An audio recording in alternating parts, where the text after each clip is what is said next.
I am Jan-Louis Kruger. I'm convener for the programs in translation and interpreting. And since you are all already in language, I think this might be something that you might be considering, seeing that you can make money doing what you like doing. I'll start with some career opportunities.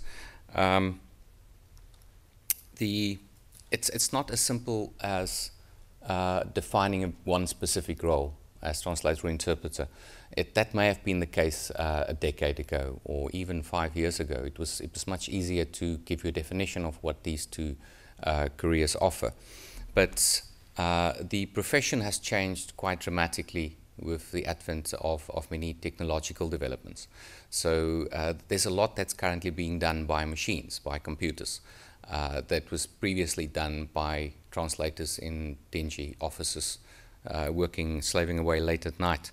That's done by machines now. So a lot of what you will do if you become a translator is related to editing also. You'll be cleaning up the messy work created by computers. But you'll be able to churn out a lot of material in a very short period of time and do it fairly consistently. So the career opportunities that are available in translation is very diverse. It can be very general, where you become a translator of any kind of text, jack of all trades, or it can be very specialized, where you focus on medical translation, for example, legal translation, depending on your background and on your exposure.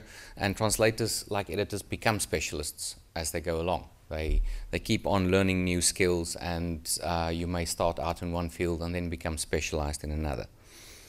Interpreting, of course, is a more performance-based occupation. You have to deliver to a live audience, unlike translation. And there are many fields there. There's conference interpreting, where a lot of the work is done as simultaneous interpreting, where you're listening and speaking at the same time, which some people are better than others. There's community interpreting. It's much more informal. That takes the form of dialogue interpreting, and typically that would be done in healthcare sectors and in a more social environment. And the same for business interpreting, where you'll have consecutive interpreting, where you facilitate between two languages and two cultures. It's very much about intercultural communication and facilitation as well, in various settings. There's also the field of audiovisual translation, where you don't necessarily need two languages, because that also applies to accessibility. In other words, taking audiovisual texts and making it accessible to people who don't have hearing, or have hearing impairments, or who have certain sight impairments, blind, for example, audio description for blind audiences. Where can you work? Like in publishing and editing, it has shifted away from in-house work to a lot of freelance work. So you can work in a corporate environment, creating in-house publications and translating it, localizing texts, marketing texts, whatever texts for specific markets, and or you could work at an agency, although most agencies make use of freelancers as well, which means that you have control over your time. Not as much as you'd like, but because you will be working when other people are not, but you'll be sleeping when other people are working sometimes. The advantage, of course, is that you can do this from home. You can do it from anywhere in the world. And you can also do it while doing another job, while holding another job. So many people do this as a part-time occupation, or while they're deciding what they want to do. They teach during the day and they translate or edit, or not so much interprets at night. And of course, the other overlap is the publishing industry, that many translators work as in-house translators at newspapers, at magazines, and in other sectors in publishing. And particularly when you work in a multicultural environment like Australia or Europe. And that's, of course, also where you have many possibilities. I may also just stress that translation interpreting is not only for foreign students. I know that at Macquarie we have about 98% of our students are international students. but it is also aimed at local students, and we're opening up the program for local students, so that you don't necessarily need to have English only as a second language. You could have English as a first language, but you do unfortunately need another language. You can't translate with only one language, except for audiovisual translation, of course. And then, as I said, international and local. The programs that we offer, we have the entry-level program is the graduate diploma, which is a one-year full-time program, and it's a pathway into the different master's programs. I'll come back to that.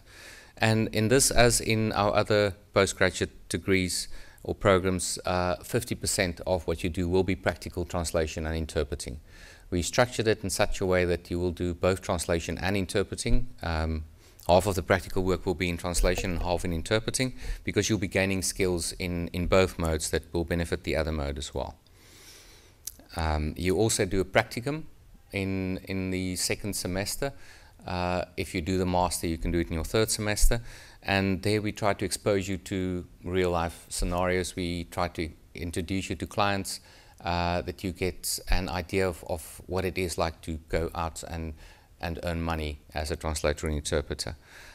We also give you theoretical foundation, and we teach you technological skills. That's one of the new elements of our program from next year, is that we're going to make technology a much more pervasive element of our teaching.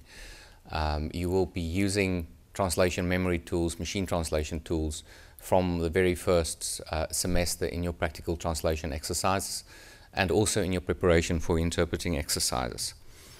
So that it becomes a natural tool, just like using word processing. You'll be using translation memory and machine translation tools. The Master of Translation Interpreting is 1.5 years. We have 2 masters. The one we don't technically have yet. We'll have it in a week's time, though. It's the, let me just go down there. It's the Master of Advanced Translation Interpreting. The only difference between the two is that the Master of Advanced Translation Interpreting is 1 extra semester, so it's a 2-year program, whereas the Master of Translation Interpreting Studies is a 1.5 year program. It has the same first year as the graduate diploma, but then you have more practical units, you have more theoretical units to give you a wider base, and you have electives like audiovisual translation, like literary translation. Editing is also, one of the editing papers is in the program as an elective, and there are also electives from applied linguistics and TESOL, I think, as well, yes, that's from that program. In the 2-year program, of course, the emphasis is much more on research. So it's, if you're not exactly sure whether you want to pursue a research career, do a PhD, it gives you a foundation. It will also steer you towards a research career. And you do a substantial individual independent research project that can be very practical, or it can be more theoretical as well. We also offer 2 double degrees. One is with Applied Linguistics and TESOL, and the other is with International Relations. And these programs then become 2.5 year programs for the double degree. In the case of TESOL, the Applied Linguistics and TESOL, it could be 2.5 or 3 years, depending on whether you come in with experience or not. If you come in with teaching experience, it's 2.5 years, otherwise it's 3. So that's a basic overview of the programs.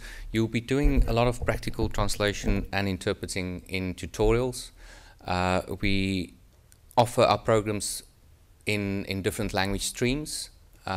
For larger languages like Chinese and Korean, we also have a smaller Japanese stream, but we are planning from next year, we're going to introduce a multilingual stream where we will be able to accommodate any languages. As long as we have at least 2 students from that language, we will be able to support that.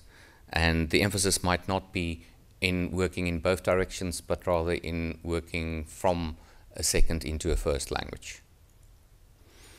The entry requirements, again, a bachelor degree, but we a little bit more specific than the other 2 awards that you've heard about. we need this to be in a language-related discipline, but we do define that fairly widely. So even law, if you have a first degree in law, we would consider that as being cognate, as being relevant, language relevant. The IELTS level required, as in the case of editing, is 7 overall, but then with another requirement of 6.5 in each of the categories, and for the graduate diploma, 6.5. You also need proficiency in another language that will be assessed based on what courses you did, what level you achieved, but you can get more information on that from us later. And then just again the articulation, the 1 year graduate diploma in translation interpreting articulates into the Master of Translation Interpreting Studies. You do 6 months more and then you have the master, or you can do another year and you have the advanced master, or you can do another year and you have, if you want to specialize in conference interpreting, you can do the Master of Advanced Conference Interpreting, if that is your bent. And then of course the double degrees.